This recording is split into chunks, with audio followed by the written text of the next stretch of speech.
sometimes learning the difficult lessons and the failure is exactly the rudder that we need to get us steered to the right place. That ultimately, my first couple of failures, they got me to make that investment, to go have the courage to raise capital. That first, when I knew nothing, had no experience. So I think developing that skill of taking action is just a huge step.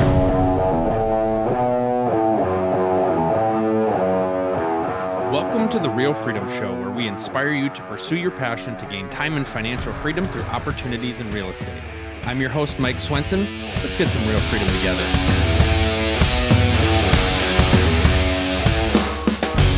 Hello, everybody. Welcome to another episode of Real Freedom, Real Estate Leverage Freedom, where we talk about different ways that people build time and financial freedom through different opportunities in real estate. I'm your host, Mike Swenson. If you want to get started on your real estate investing journey, check out our website, freedomthroughrealestate.com.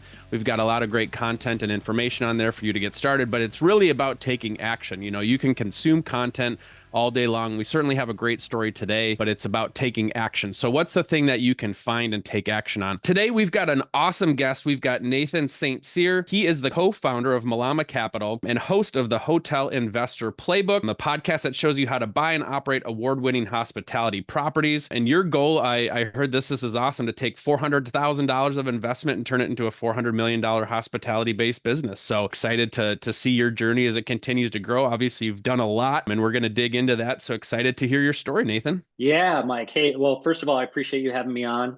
And look, freedom through real estate has been a passion of mine, since my over 25 years. So to be able to get to dig in and talk about that a little bit, I'm pumped for. If we look at where we're at right now, my business partner, Michael Russell, and we have a combined real estate portfolio valued at about $30 million that it's 100% him and I. So to this point, we've bootstrapped along the way, and we've certainly done all right. I think when people want to hear a little bit about our story, a lot of times what they want to hear is a little bit about what you said. They're like, wait a minute, we've seen that you guys turned a $400,000 down payment and you leveraged that to create over $8 million of equity in under 3 years. Like, what the heck? How did you do that? And so I usually like to pick up a little bit, kind of focus on that area of the growth of our portfolio.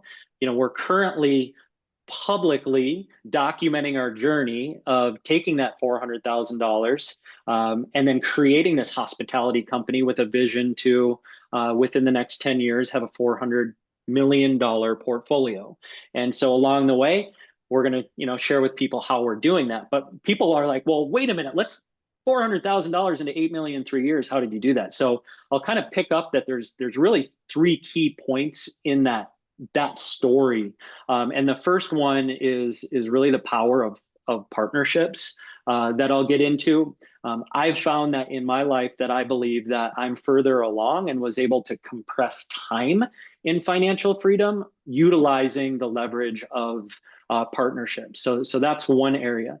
Secondly, the pivot from going from residential and long-term rentals into commercial real estate, and specifically the hospitality space for us, was another area where when we did that pivot, we were able to, again, that key of compressing time, hit that amplifier button and really hit that time freedom. And then the last one is, having the courage to really take action while other people within the market are frozen, which is, I think, a common theme out there. When there's challenges in the market, people hold back. And we had a philosophy of, when there was challenge in the market, specifically COVID, we went on attack mode. So I'll kind of dig into, if you want, any of those three areas, but I'll let you I'll let you dig into choose which one you want me to dig into first. The one thing I should add, and for people that'll see this online, they see your hat. We should mention you're in Hawaii, right? So for a lot of people that look at time and financial freedom, kind of do what you want when you want. For a lot of people, they might have a goal to go to, me coming from Minnesota, we're bracing for winter here. I'd love to get out of here, but I say I have a wife and kids that I love that love staying here. And so that's kind of what holds me here. But for you, you were born in Minnesota and went out and eventually made it out to Hawaii. So maybe just first kind of talk about that journey, being able to be in a spot where a lot of people would love to live. Yeah, well, first of all, I love that you asked that because it really, one of the most pivotal points in my life really has to do with the decision to be here. So I went off to California to go to school. And when summer started to approach, I had made the decision not to go back to Minnesota. I was going to chase this girl that I had met and was falling in love with. Instead of going back to Minnesota, I was going to give up my summer with my family and my mom, and I was going to head out to Maui, where she was from. And I spent the summer here, had an absolute blast. And at the end of the summer, she really hit me with a life decision that has really shaped me. She said, "I'm not going back to college." And I'm like, "What?" She said, I'm not going back. I feel like being here is the best thing for me. And I'm like, okay, I was raised by a single mom that sacrificed everything in her life to put me in a position to succeed, to put me in a position to get into a private school in California. Her whole life, I'm flashing all this through. I'm like, oh my gosh. So here I have, the potentially the love of my life in one hand, and then I've got my mom. I'm going to break someone's heart here. And so I had to make this difficult decision. And ultimately, I made the decision to stay on Maui. It's worked out. We're married to this day. We've been together for 30 years, and we have two incredible daughters, and they're the joy of my life. I love being a girl dad. But in that moment, when I made that decision, it was shortly after that I'm like, what am I doing? This is Maui. I'm out on this island. I have no life experience. I was a driver for Pizza Hut going, my life is supposed to be more than this. I know I was born for greatness. Like, come on, like, what am I doing? And I read the book that had just come out. A lot of people I hear read this book, but it's after it had been out for 20 years, right?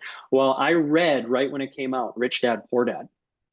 And it armed me with this belief all of a sudden that, oh my gosh, here's this new way to look at, I can go and make money for myself. I just have to go and earn some. And it was really the start of my entrepreneurial life, really started then and has been pivotal in where I am today. So your note, meet a girl from Hawaii. I live in Hawaii. Mine is meet a girl in the cold, frigid north. And now I'm in the cold, frigid north. So lesson learned. Well, here's the good news. As a dad of two daughters, I hope that they carry that power where they choose to live, their spouses are going to have to live. So hopefully that pays me back later for all the sacrifice. But it was also a huge drive in my life, though. If you know anything about us in the Midwest, it's like family is everything. It's like, it's where we're rooted and grounded, and we'll do anything and everything for family. It's the most important value that we have.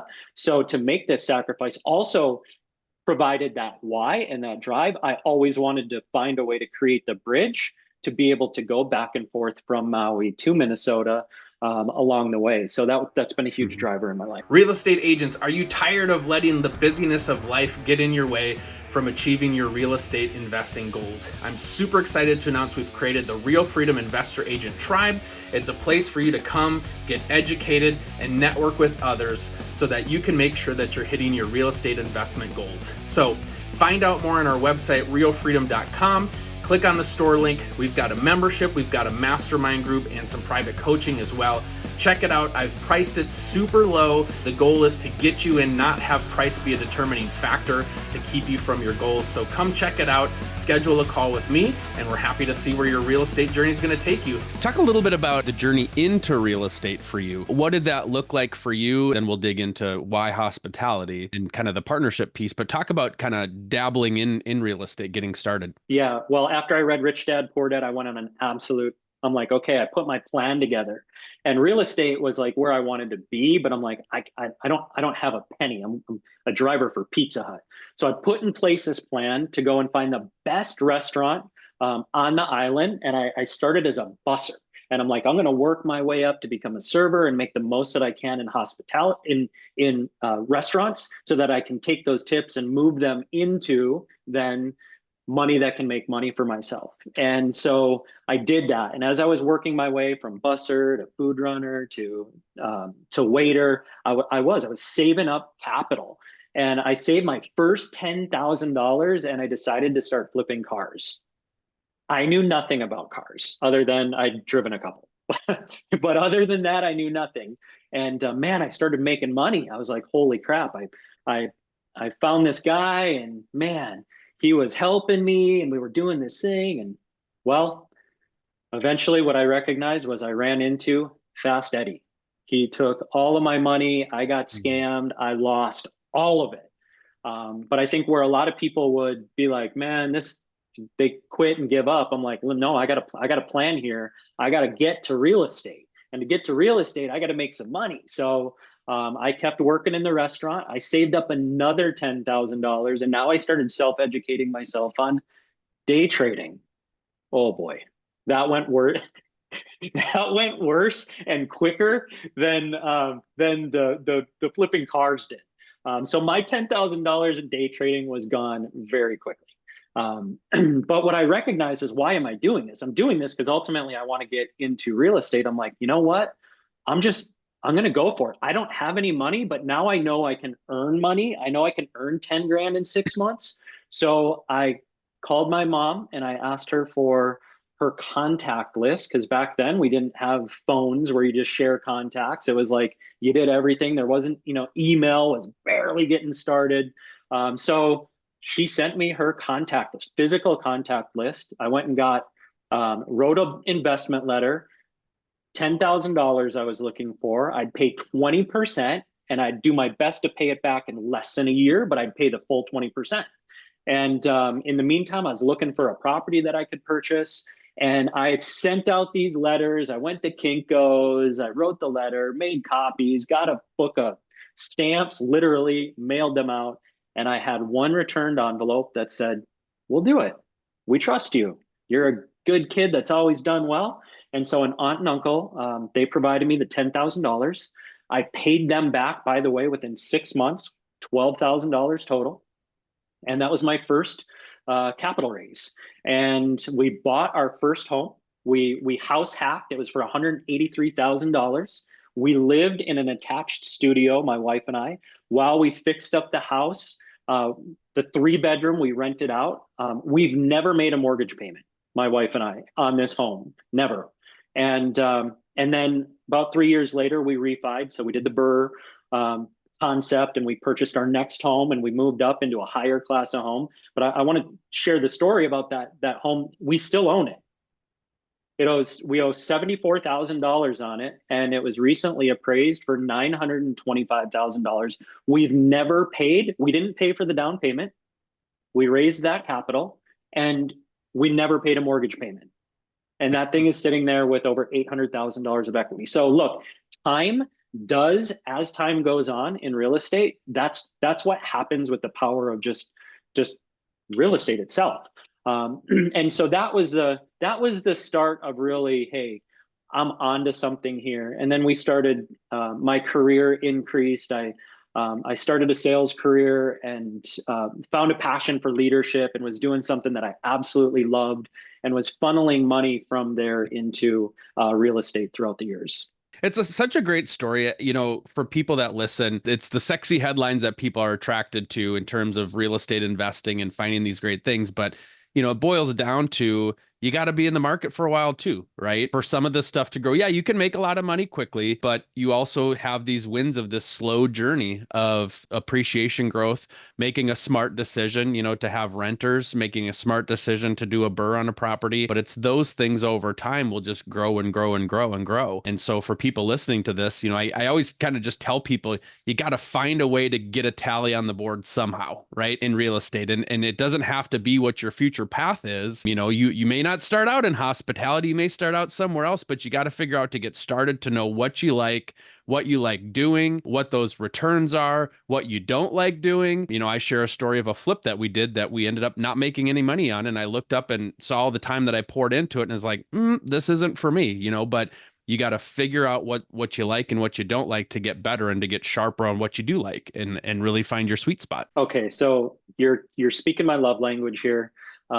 It starts with the action, right? Like that, stepping into that first action of flipping cars, stepping into that first action of day trading, like stepping into that first action of, I didn't have everything figured out, but I started to create this relationship with fear and failure that was like, all right, look, I know ultimately where I'm going to get.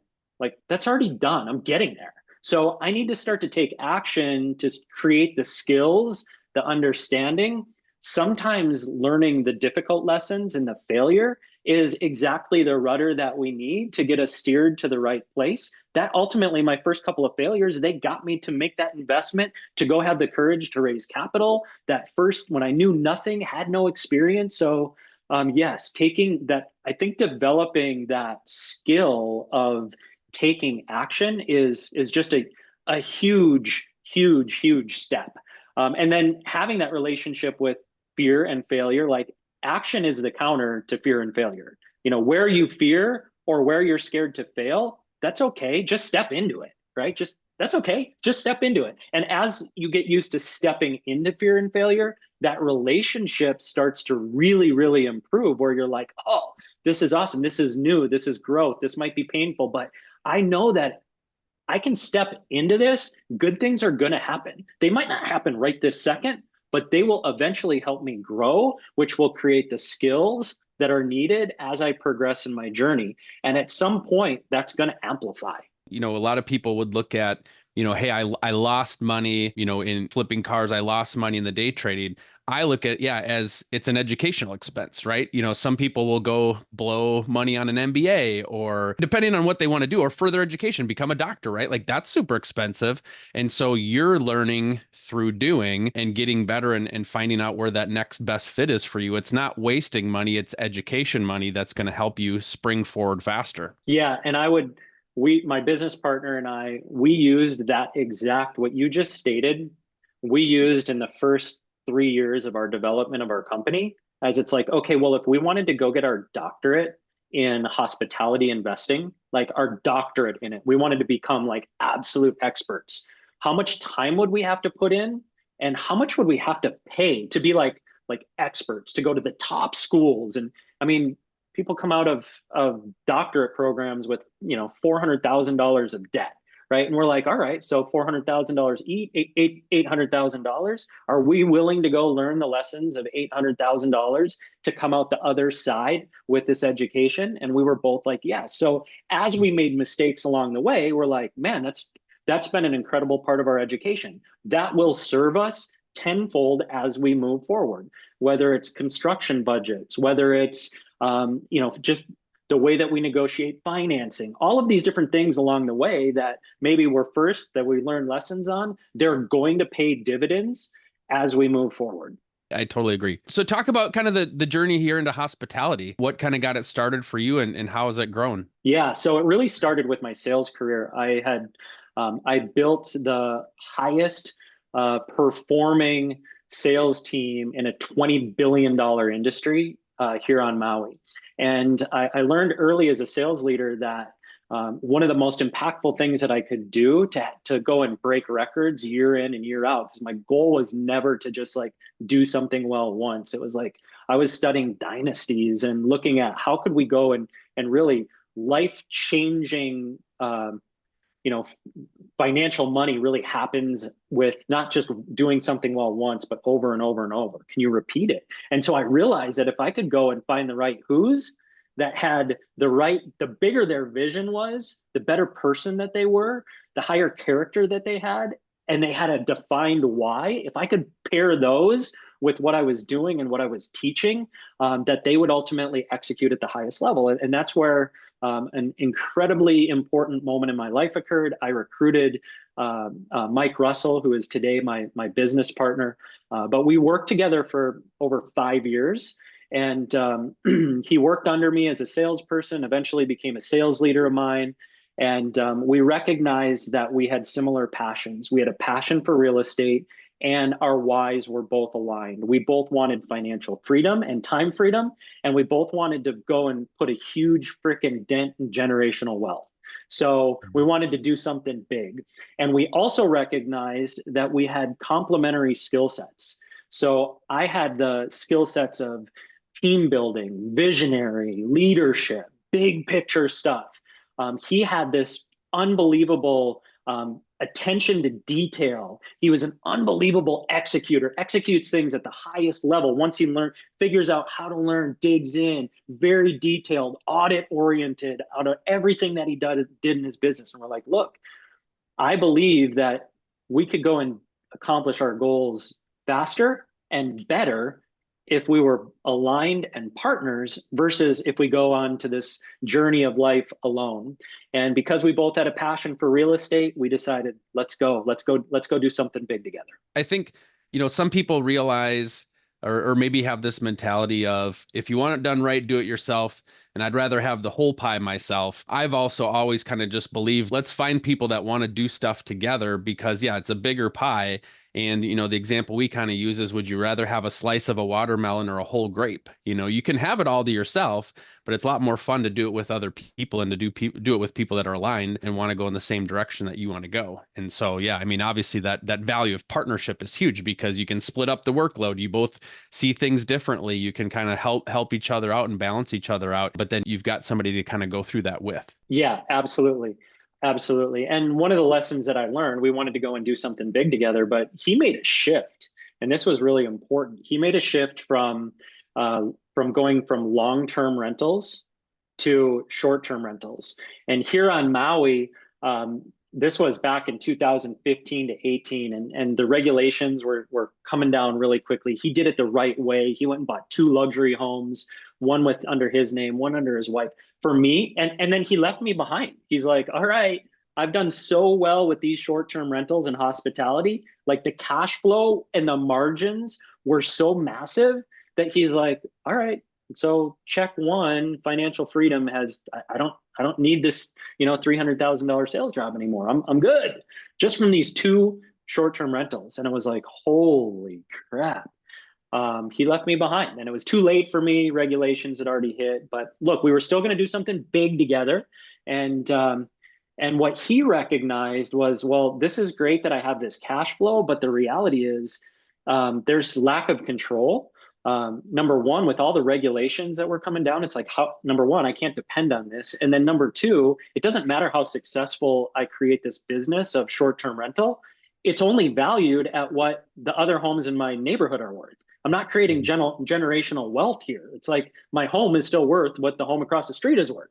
It's based on the comp set versus in commercial real estate, where you have the opportunity to say, hey, the more successful I am here with income and NOI, net operating income, then ultimately I can go and force appreciation. I can go and force equity, right? And so we recognize that, and that's when we decided to go into the multifamily space, and we did an apartment investing educational course together, and we were on our way. The first property that we called on to consider purchasing, it had gone under contract that day, but there was this little note in there that said previously run as a hostel, and we're like, hostel? What is this? Like, what do you mean hostel? And it's important to understand this because on Maui, there hasn't been a hotel that's sold in Maui for under $25 million in over a decade. So, hotels weren't even on our radar. But all of a sudden, here's this apartment building that was within our radar of an approachable piece of real estate, and it was being run as transient vacation rental. And we're like, what is this? And as soon as the real estate agent figured that we had some interest in something, he caught on to that. He started, because that property went under contract, we couldn't even look at it.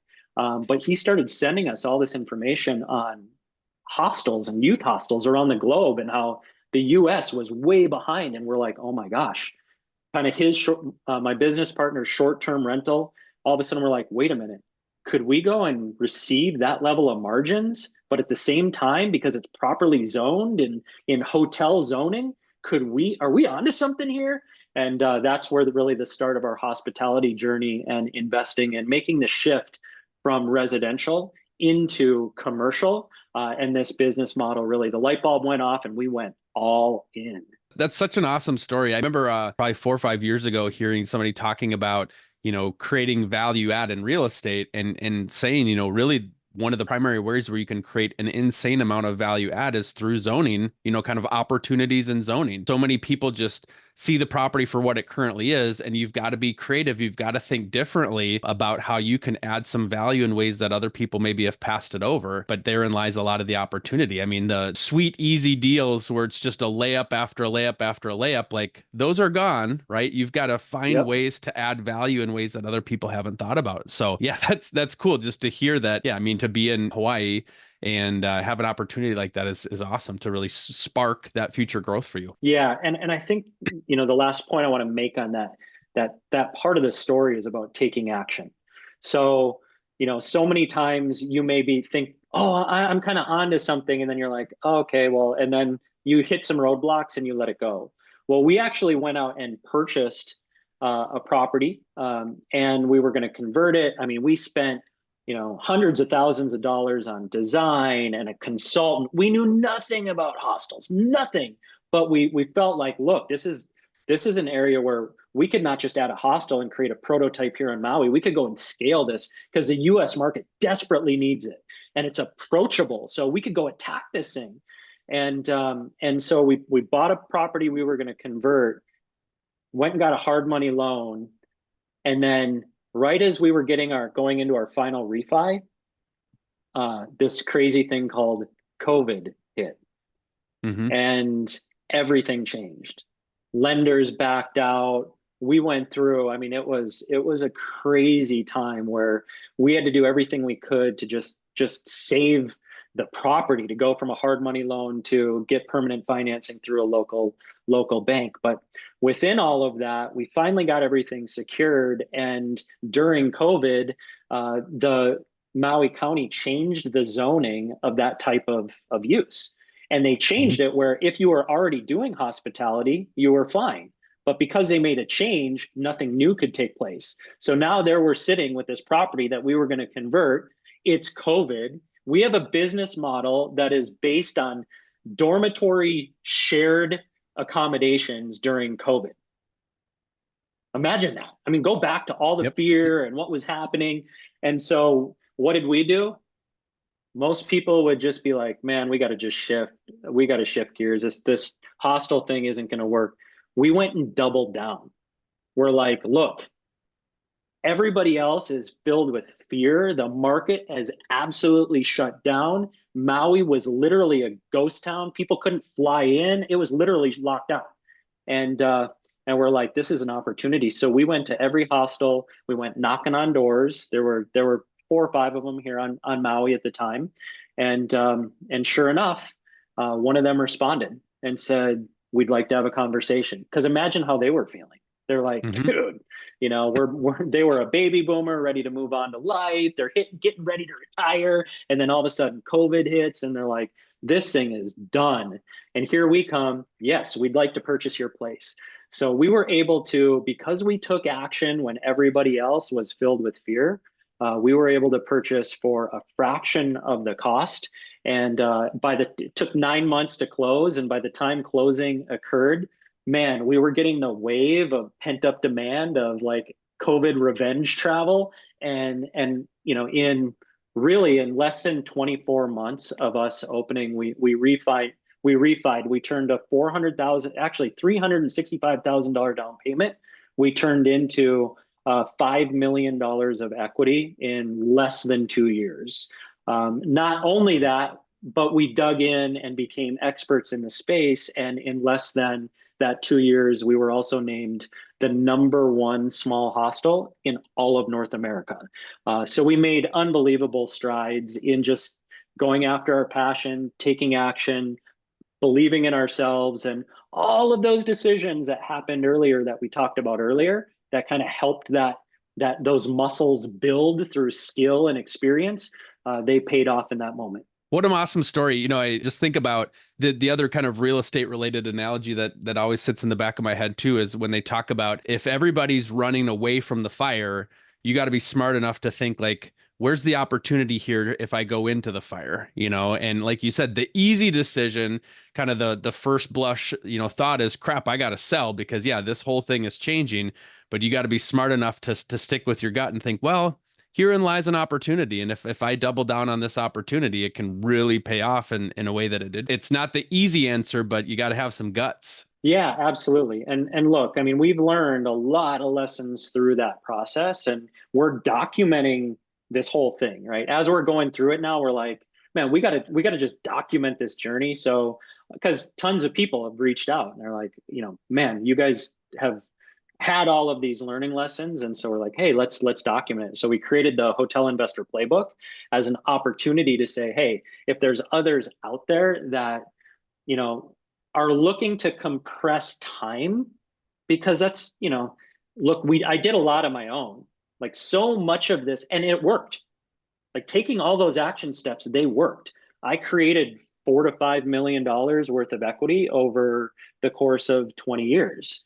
But then by partnering, by learning all of these lessons, I was able to compress that by making these shifts of over doubling that in 3 years, right? So there's opportunity for people to learn from each other in today's world, and that's one of our passions along the way is, hey, let's make sure that we're passing on everything that we've done and learned through our process.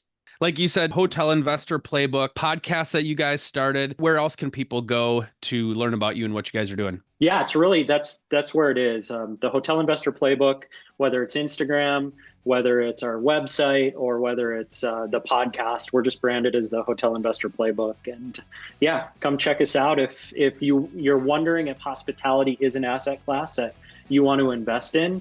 Listen to a couple of episodes, and we also call it the passionate asset class because it's an absolute blast to create these memorable experiences and be able to put a creative spin on real estate. So yeah, come check us out for sure. Thank you so much for coming on and sharing your wisdom. If you're listening to this, please reach out to him. Just a wealth of information and just, yeah, something cool and exciting. You know, we've got some short-term rentals here, and it's fun to see the stories of people.